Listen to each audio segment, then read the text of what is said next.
Samantala mga idol, sa pagsalubong naman ng bagong taon, paalala sa mga Pangasinense na magsimula ng mga simple ngunit makabuluhang gawain na makatutulong sa pangangalaga ng kalikasan laban sa epekto ng climate change.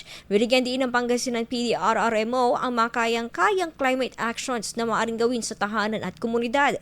Kabilang dito ang patay ilaw, patay sayang na naglalayong makatipid sa kuryente at makabawas sa carbon emissions. Isinusulong din ang BYO Everyday o ang pagdadala ng sariling ecobag at tumbler upang maiwasan ang konsumo sa basura, gayon din ang tamang waste segregation para sa mas maayos na pangangalaga sa kapaligiran.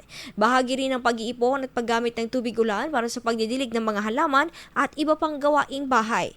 Gate ng tanggapan, nagsisimula sa tahanan ang climate action. Sa taong 2026, layunin ng inisyatibong ito na mahikayat ang bawat mamamayan na pumili ng climate smart at disaster-ready lifestyle para sa mas ligtas, mas malinis at mas matatag na lalawigang Pangasinan. IFM News. IFM News. IFM News.